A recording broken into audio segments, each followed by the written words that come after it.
How many vendors does it take to meet all your organization's food needs? Just one. EasyCater, the workplace food platform that lets teams order from a huge variety of restaurants, over 100,000 nationwide, all through a single vendor.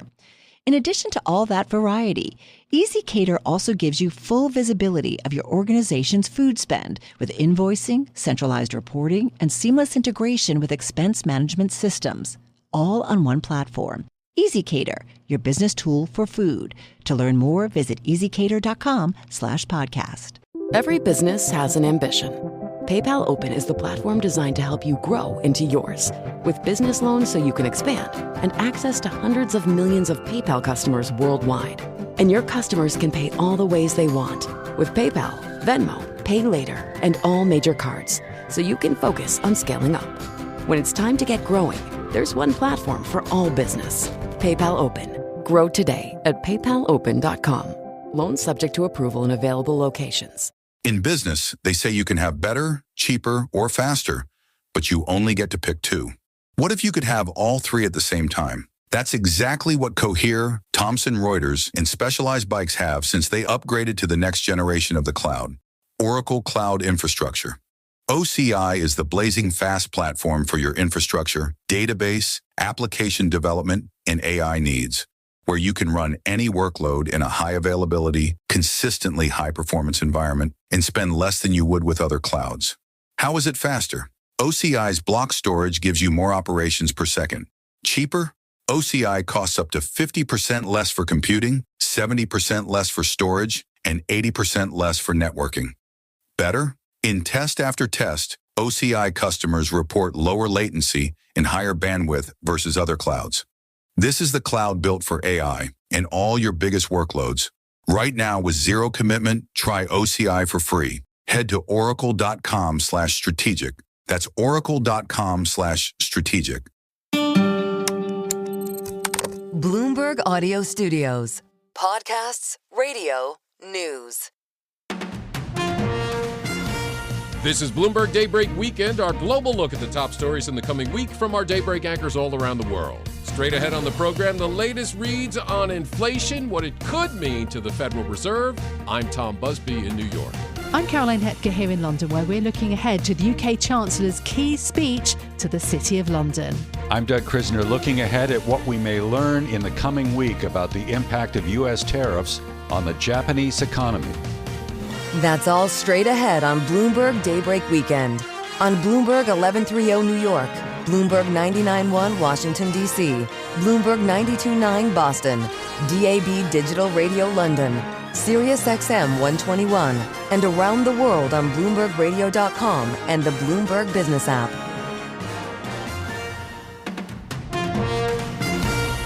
Good day to you. I'm Tom Busby. We begin today's program with two fresh readings on inflation this week, coming off a better than forecast June jobs report. What all that plus retail sales for June could mean to the Fed. For more, we turn to Michael McKee, Bloomberg's international economic and policy correspondent. Well, Michael, I want to look back. Let's start with that June jobs report just over a week ago.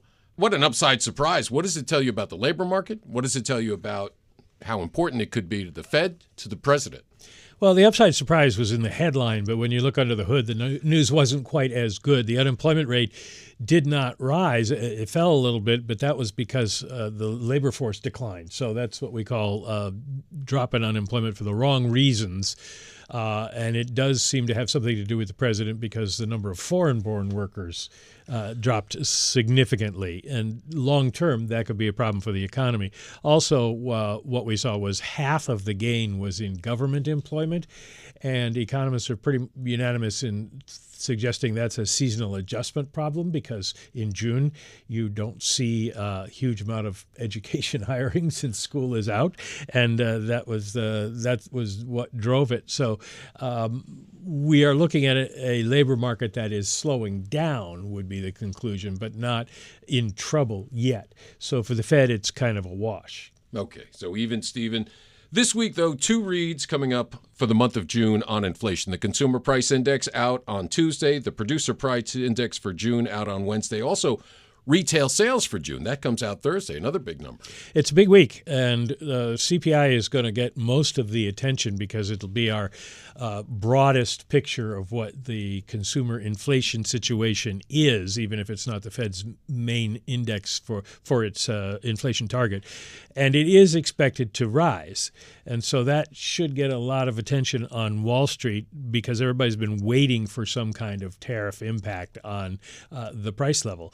And so if we see that, people will be a little concerned. For the Fed, it might be the producer price index that's more important in the sense that producer prices tell you what are probably going to be a better indication of where underlying tariff inflation pressure is coming from because all the parts that people buy from overseas to make other things will start to show up. We've had tariffs on steel and aluminum, and that's the kind of thing that in theory will show up in the producer price index and suggest that we will see further consumer price increases down the road. Auto parts, lumber, all in there too. All in there too. Yeah. And now you mentioned obviously the tariffs. A lot could change. Last week we heard President Trump talking about anti-American BRICS nations, a 10% levy on nations. I mean, how bad could it get? Is it all bluster? I mean, what do you think? Well, so far it kind of looks like the way people are taking it is anything could change at any moment because that's been the story of the president's tariff policies. But for the moment, I think what you're going to see is economists starting to put pencil to paper when they have some numbers to try to figure out what the effect will be on prices and on consumer demand. You mentioned retail sales. Retail sales have been hanging in there at a lower level than they are, but if prices go up, then people may stop buying some things. So that'll be what the people with the Excel spreadsheets are doing. Companies have to figure out what they are going to do about supply chains, whether or not this means they should invest or not in expansion, what they think it's going to mean for their customers so they know whether they're going to have to absorb things in their margins, and that might have an effect on the stock market. So a lot of questions to be answered yet. But if we start to get some clarity that we can believe it's not going to change, then that is going to give people a chance to start figuring out where this all goes.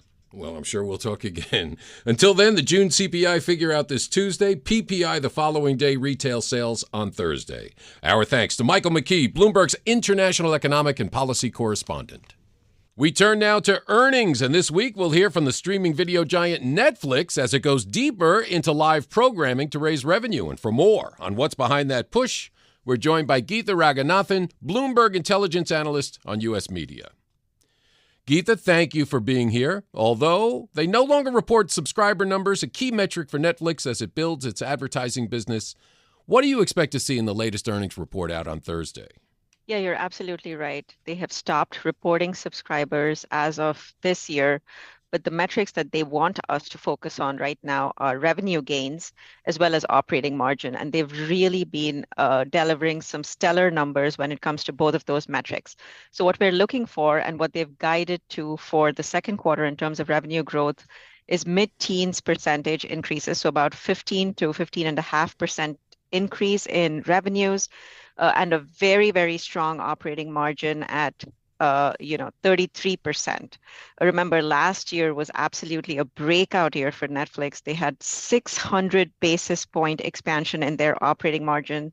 And again, they've guided to pretty impressive increase for this year as well. So you're absolutely right. The focus has really shifted now to financial metrics, but that doesn't mean that subscriber growth is slowing, because they have they had a very strong content slate for the second quarter, and they continue to put out really good titles, and they have some really big series that are going to debut on their platform through the rest of the year as well. Well, it's clear. I mean, the share price has almost doubled in value in the past 12 months, so they are doing everything right. Let's talk about what they have done as well as the push into more live programming. They've raised prices. And that doesn't seem to have hurt at all either, right? Not at all. So what Netflix has really done well is they've established themselves as a must-have platform. So they are the go-to kind of default entertainment option out there, which gives them a lot of pricing power. They also have, content is obviously their greatest differentiator. They have a steady stream of really popular content on their service. But most of all, it's really the user experience, right? The user experience is unparalleled, and that's something that Netflix knows.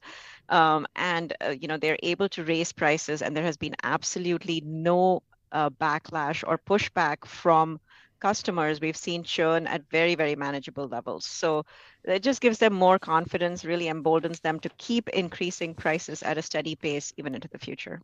Well, let's talk about some of that programming, because they have really tried to broaden the lineup to attract new subscribers, and it looks like it's working. I mean, the sports, there's the WWE, the Raw wrestling, UFC matches. We know they've been aggressive trying to get Formula One.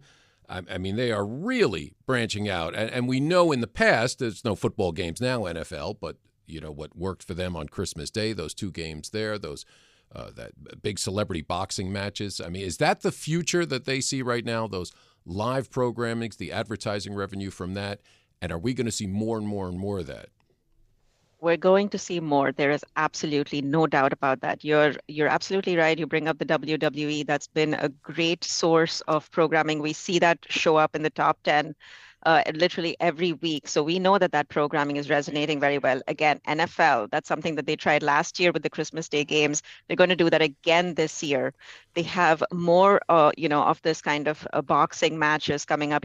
So they're really getting into live programming in a big way. And if we think about what the strategy is here, it's not just to kind of expand the entire programming lineup. They're really chasing advertising dollars.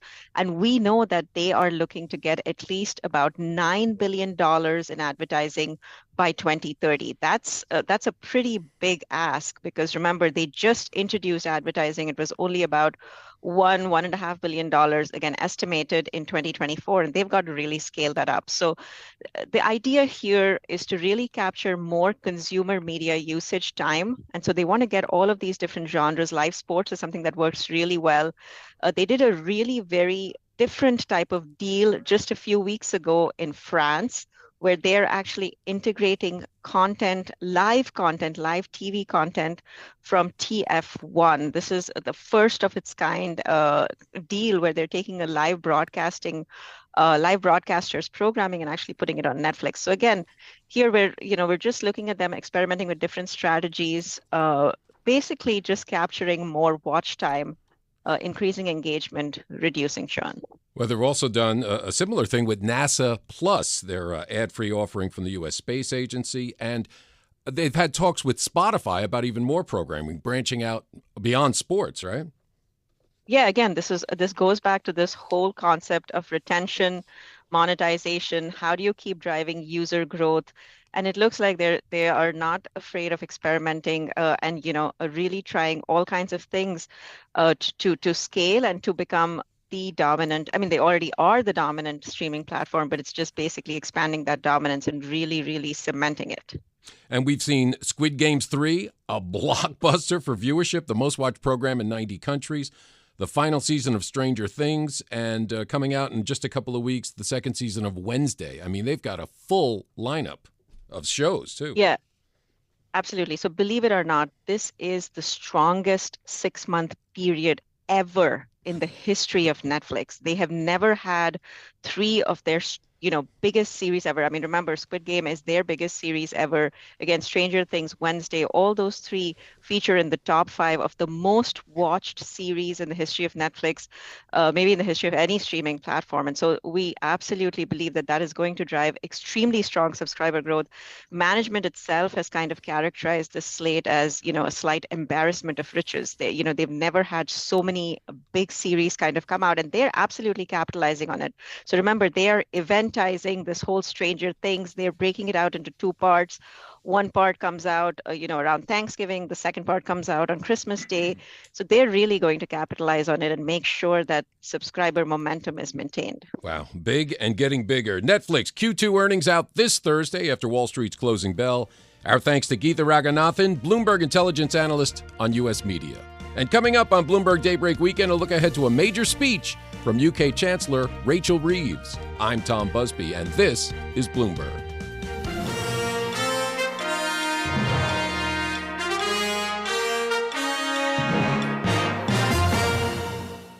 Join us in Seattle, July 14th and 15th for Bloomberg Green, 2 days of powerful conversations and meaningful connections. We'll explore what's next in the climate economy, clean tech, policy, and greener living. Featured speakers include Jane Fonda, Ryan Gellert, and Vinod Khosla.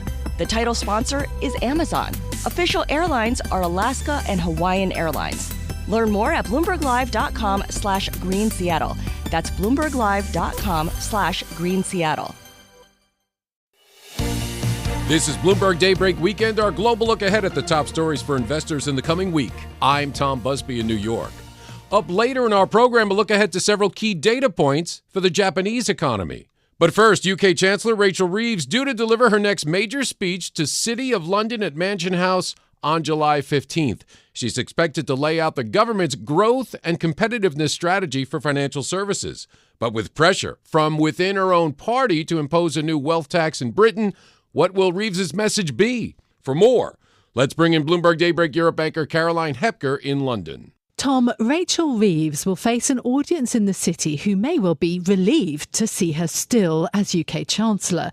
The Labour Party has been in power for a year in the UK. It has not yet been able to deliver the kind of meaningful growth that avoids very difficult tax and spending decisions in the autumn budget. Paul Johnson, the outgoing director of the leading think tank, the Institute for Fiscal Studies, wrote recently on the subject, "The Chancellor has to somehow reconcile tax and spending, but both her own Labour MPs and the Tory opposition are still living in a dream world," according to Johnson. David Miles from the independent watchdog, the Office for Budget Responsibility, put the Chancellor's difficulties into context when he spoke to us recently on Bloomberg Radio. If one kept all the policy settings as they are, the generosity of various state pensions being uplifted in line with the so-called triple lock, and health spending likely rising simply to reflect what's likely to happen to demographics, and if there's no change in the tax system, in other words, if nothing changes and you just let the system carry on as it is, it looks like it's going to generate a stock of debt that doesn't get under control and in the longer run anyway carries on going up. The message of the OBR certainly isn't, this specific policy needs to change or that specific policy needs to change. It's just that there are pressures which have to be offset over the long run or else we're on a trajectory which is likely unsustainable. So that was the OBR's David Miles. But those difficulties are still some weeks away. For this Mansion House speech will be focused more narrowly on the specifics of the financial industry in Britain amid a push in the US to power ahead with deregulation, tariffs and tax cuts. Well, joining me now is Bloomberg's UK government reporter Joe Mays and Bloomberg opinion columnist Paul J. Davies. Welcome to both of you and thank you for being with me. Joe, can we just start by thinking about what we expect in terms of tone from Rachel Reeves? Obviously, we had that moment of tearfulness in the House of Commons quite recently, followed by lots of beaming smiles and hugs with the Prime Minister. Does Reeves retain her authority? I think we can expect the kind of tone which you'd normally get from a Chancellor at a Mansion House speech, which is projecting a positive, grateful attitude towards the city for the massive contribution it makes to the tax base, to the economy, and then setting out what she's done to help them so far and what she plans to do to make their lives even better going into the future. You're right that it comes against this backdrop of that very dramatic moment we had in the House of Commons where the pound was moving on these fears that she might have resigned or been sacked. Yeah, I think she came out of that episode actually strengthened with the city and with financial markets because it really showed how markets were worried that she was going to be replaced by a more left-wing alternative. And so by staying, and you saw the reaction of the pound and gilts, rallying when it was confirmed she was going to stay, I think that shows that investors feel like she is probably the safest bet when it comes to Labour chancellors, her fiscal discipline, her commitment to those fiscal rules. So I think she'll go into this Mansion House feeling somewhat emboldened by that episode and yeah, wanting to show the city that she's still on form and she's got plans to make the economy grow and do better. And maybe that lesson has become evident to her own party within the Parliamentary Labour Party, maybe. What do you think she's going to announce then? I mean, there are so many rumours already, but let's start by thinking about ISAs, which is a particular investment product in the UK. I mean, 18 million people have investments in ISAs. I think this is the most eye-catching announcement we're expecting, was this change to the £20,000 limit that you can currently put in a cash ISA, tax-free on the interest. We're expecting her to announce a reduction in that £20,000 limit on cash, so that you could still have £20,000 in an ISA, but more of it would have to be in equities and stocks. I think that's the push she wants to make, to move more capital into British shares, British stocks, in a bid to get growth going. It's all part of that growth message. Now, it wouldn't be without controversy. We know that for some people this is something they do not like. They like the idea of having kind of safe cash as their form of saving, but then will they react negatively? Maybe. But yeah, I think that's the big announcement we're expecting. Yeah, and some of the banks and the lenders that operate the ISAs, that offer the ISAs, have also got a stake in this too, and have pushed back somewhat against maybe some of the changes. Paul, let me bring you in at this point. So that's kind of setting the tone and maybe the eye-catching announcements, but obviously the City of London wants the detail, and particularly on regulation, in terms of maybe the idea of scrapping ring-fencing rules, which is a rule that dates back to the financial crisis. Any thoughts about whether that might be part of this Mansion House speech? Yeah, well, this is one of the key sort of, I guess, most tangible debates at the moment in regulation. It's pretty interesting because there's a split between Rachel Reeves seeming prepared to perhaps ditch it as a way of hopefully enhancing growth. Everything that they're trying to do is find ways to enhance growth. Bank of England has come out against it. Andrew Bailey, the governor, has said that he thinks it should remain. And there's a split in the industry as well. So, Barclays Bank has defended it quite strongly and thinks it's very important as a way of protecting depositors. I mean, you remember that the whole point of this thing is to keep ordinary consumers' deposits separate from the volatile, exciting, dangerous world of investment banking and trading and so on and so forth. So Barclays thinks it's important to keep that. Other banks, particularly HSBC, thinks it'd be much better to find a way of releasing more of that money for, growth investment inside the UK and beyond. And they're unhappy that big global banks like JP Morgan and Goldman Sachs can use their small sort of UK deposit gathering businesses, Chase UK or Marcus, to raise cheap funding, which they're then free to use for whatever they want, wherever they want, because they remain below this threshold. I think what we might see ultimately is maybe a compromise whereby, the banks like HSBC and Barclays get to use the first 35 billion of UK retail deposits, which is the threshold for ring fencing your UK operations, separating it from investment bank. Then maybe they'll get to use that first 35 billion in a freer way to kind of, to put into investment banking or some kinds of, corporate lending or something more growth orientated. And that could satisfy both sides to some degree. Yeah, and I think this goes to the argument about whether the government's changes, all of these tweaks, these small incremental tweaks, are actually going to add up to something more major and meaningfully change the trajectory when it comes to economic growth, or in fact this focus on financial services. We know that financial services is one out of the 8 growth areas that the government is focused on, but how much are they really relying on financial services? It's sort of an interesting question, isn't it? In terms of what other maybe smaller banks are concerned about, the increase potentially in capital requirements for smaller lenders, how big a difference would that make? Yeah, so I guess one of the debates around ring fencing has been, is keeping it a way of restricting competition from smaller banks because it puts a cap on their growth to some degree. Those smaller banks like Starling or One Savings Bank, they're kind of much more worried about these kind of MREL capital requirements, which kick in sooner and are much more costly very quickly in terms of the amount of capital and sort of loss absorbing debt, which is the kind of capital that you have to issue as those banks. So they would much rather see a change there. And there is a kind of an idea, I think, that maybe the point at which that kicks in might be lifted as well. Currently from sort of 15 to 20 billion pounds of assets up towards that 35 billion where the ring fencing kicks in. Okay, so that on regulation. inflation. Joe, in terms of other things that could also feature in the next few days, a shake-up of the pension system, especially of auto enrolment. I mean, pensions are such a major issue for the UK, not enough savings, not enough good returns for investors. What might a shake-up look like? Yeah, so I think the government would like to see more money going into pensions, firstly, so that more could be invested in the economy. That would be a growth story for them, but also for us and our retirement savings, and do we have enough? So I think we could see changes, as you mentioned, to the contribution levels for what gets paid into pensions. So at the moment, you have the system where minimum contributions of 8% by employees, but only 3% by the employer. And there's some, talk about that 3% number perhaps going up. Now, Torsten Bell, the pensions minister, has said that the rates won't change for this parliament, but there could be an announcement that says we're looking at in the longer term, could that number change? Now, businesses would be reluctant to that because it would mean more costs for them if they had to pay more into our pensions. But it might be something that does boost retirement savings, boost the economy. So I think that's one to potentially look out for. Paul, the city functions as part of a global financial system. We're seeing really big changes in the US in lots of ways. Is London keeping up? Some banks that I speak to actually are very positive about positioning themselves in London, the trading hub, the hours, and so on. Can we be optimistic? Can London keep up?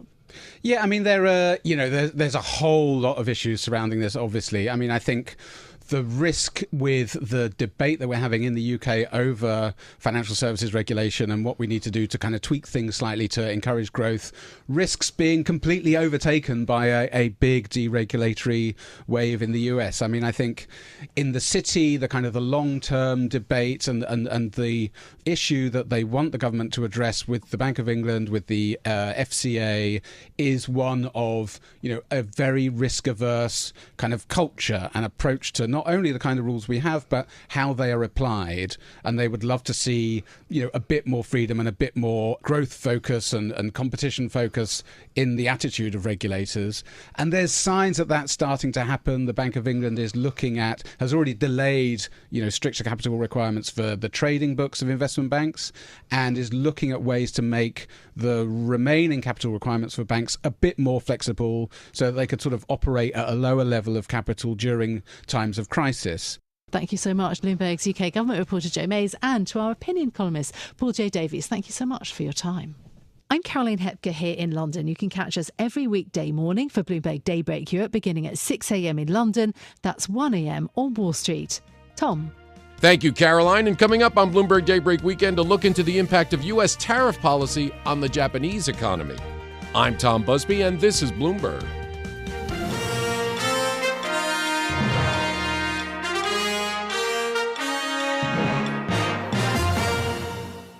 Join us in Seattle, July 14th and 15th for Bloomberg Green, 2 days of powerful conversations and meaningful connections. We'll explore what's next in the climate economy, clean tech, policy, and greener living. Featured speakers include Jane Fonda, Ryan Gellert, and Vinod Khosla. The title sponsor is Amazon. Official airlines are Alaska and Hawaiian Airlines. Learn more at BloombergLive.com/Green Seattle. That's BloombergLive.com/Green Seattle. This is Bloomberg Daybreak Weekend, our global look ahead at the top stories for investors in the coming week. I'm Tom Busby in New York. In the week ahead, we'll get several key data points for the Japanese economy, likely to show the impact of U.S. tariff policy. For more, let's get to the host of the Daybreak Asia podcast, Doug Krisner. Tom, the Japanese economy was beginning to show signs of vitality and inflation before President Trump unleashed his tariff policy. And now, the story in Japan seems to be about economic uncertainty, especially since Washington and Tokyo are still trying to reach a trade agreement. Now, in the coming week, we'll get the reading on Japanese core machine orders, as well as the print on industrial production, plus trade figures for the month of June. And to help me preview these readings and explore the impact U.S. tariffs are having, I'm joined by Katya Dmitrieva, Bloomberg Asia economy reporter. Katya is based in Hong Kong. Thank you for making time to chat with me. Can I ask you right out of the gate, how dark is the cloud hanging over the Japanese economy right now?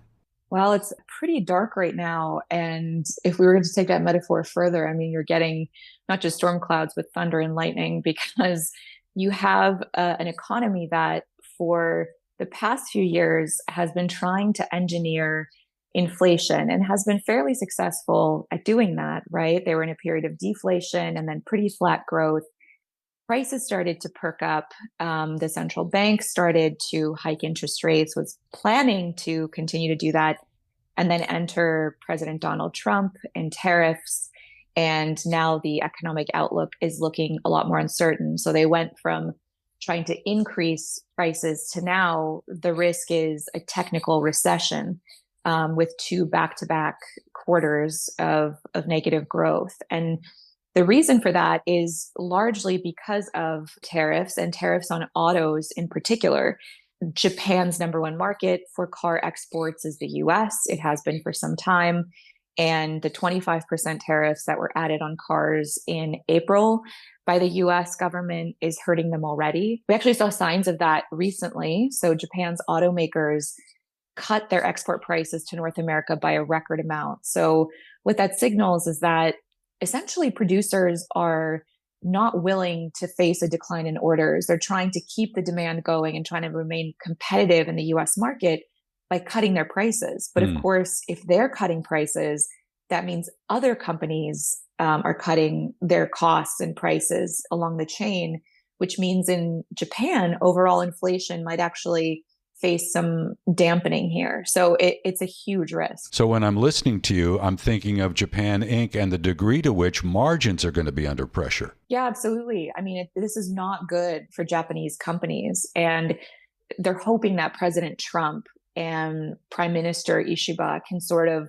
reach an agreement on trade. But the signals we've gotten from the Japanese government is very much, we'd rather be patient. We'd rather wait for the right deal, even if it means that we may initially get hit with tariffs, but we don't want to rush into this because they want to protect their domestic sector as well. They want to ensure not just that they can continue to sell cars and other goods into the US, they want to make sure that their agriculture sector, for example, doesn't get slammed by US agricultural goods if they change those non-tariff barriers, which of course Trump wants. Trump wants to have more US exports and support US farmers. So they're kind of at an impasse right now. And the difficult thing is, and the scary thing is for other countries, is that Japan has been like far and above one of the most active countries when it comes to trade negotiations. So they have flown their trade team to the US at least 7 times. Yeah. And we ran the calculations for how many hours that is in the air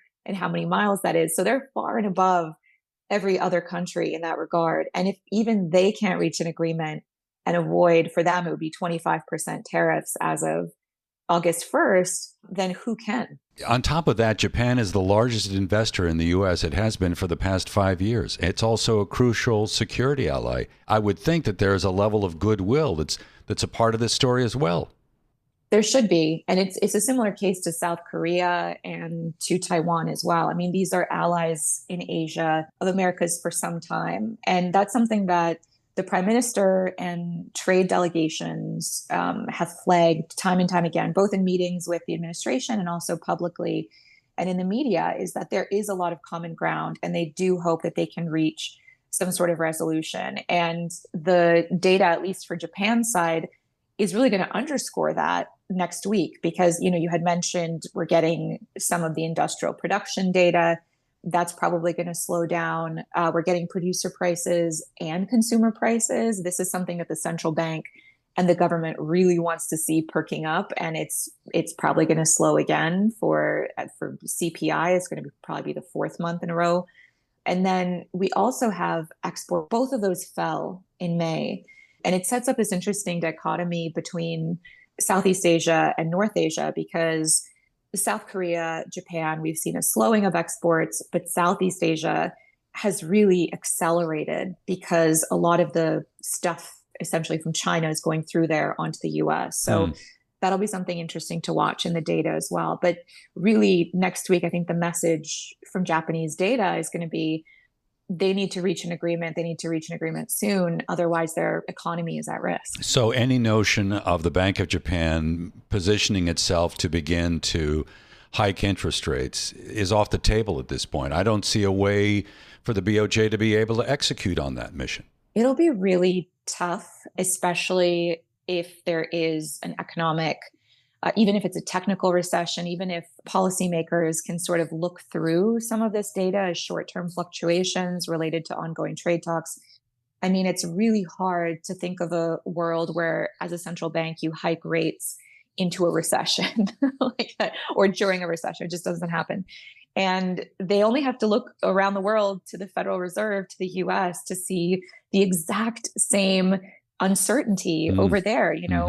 Minutes were released this week, and it clearly shows there's a debate and there's uncertainty about what to do with interest rates, because the economy is looking like they can start taking action, but tariffs are showing that there might be some economic uncertainty and they might need to potentially cut interest rates. So there's that cut versus raise debate happening across central banks globally. And what it likely means is just holding until you get some clarity, and then looking back in hindsight and saying, okay, either patting yourselves on the back or saying, ooh, we moved a bit too slow on that. I mean, it's not a great situation. Right. Being behind the curve rather than being prudent and trying to wait for the data to drive the decision making.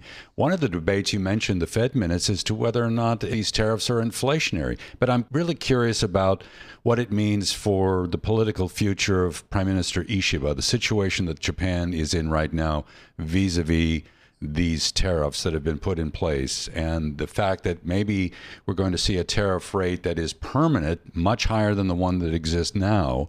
Is this in any way a political setback for Ishiba? It's a political setback in the sense that if we see the impact of the tariffs roll through into an economic crisis, in addition to consumers having to pay a lot more for a staple, I've seen this called the rice election, for example, because rice prices have soared this year in Japan, and there have been lineups, and the government had to sort of unleash their strategic reserves of rice. And, in case listeners don't know, rice is a food staple. It's sort of like if the same thing happened with bread prices in North America. There's been a lot of pushback on that. The government has been very keen to come out in front of that and do as much as they can to lower prices. And also, frankly, this is why they want to protect their agricultural sector from imports abroad. They want to protect their farmers to be able to continue to produce rice and other agricultural goods. I'm uncertain as to whether or not the impact of these tariffs on the Japanese economy is having any effect on the way in which people in Japan are feeling about the United States.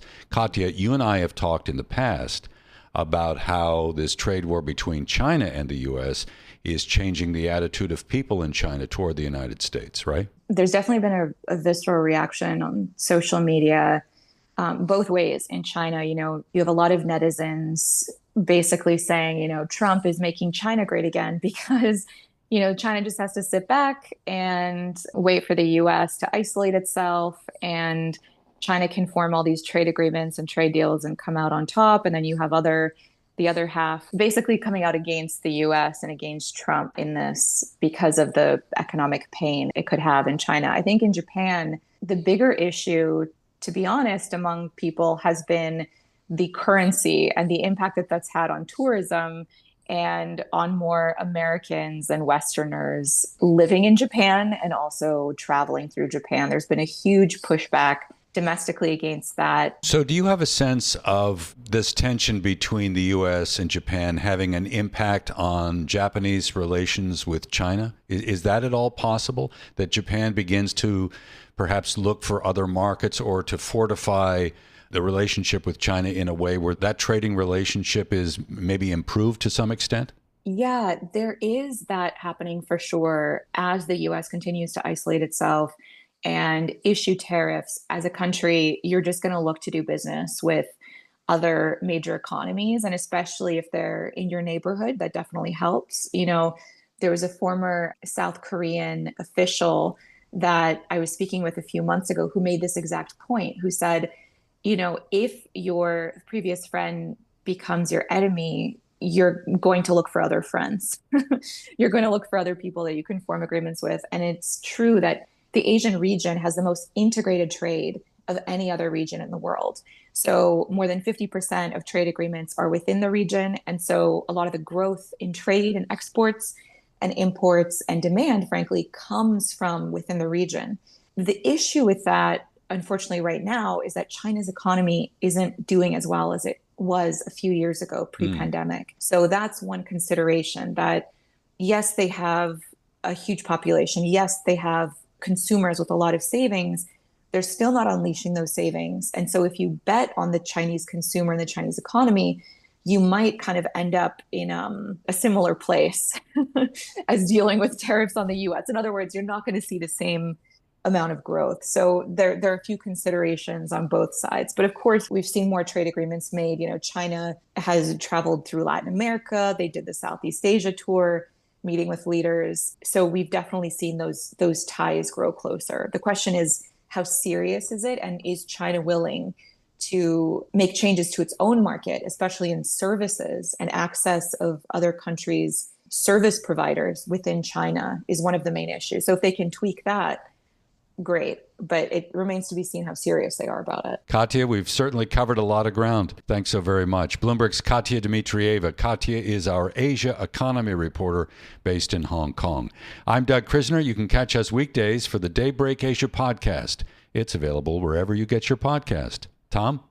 Thank you, Doug. And that does it for this edition of Bloomberg Daybreak Weekend. Join us again Monday morning at 5 a.m. Wall Street time for the latest on markets overseas and the news you need to start your day. I'm Tom Busby. Stay with us. Top stories and global business headlines are coming up right now.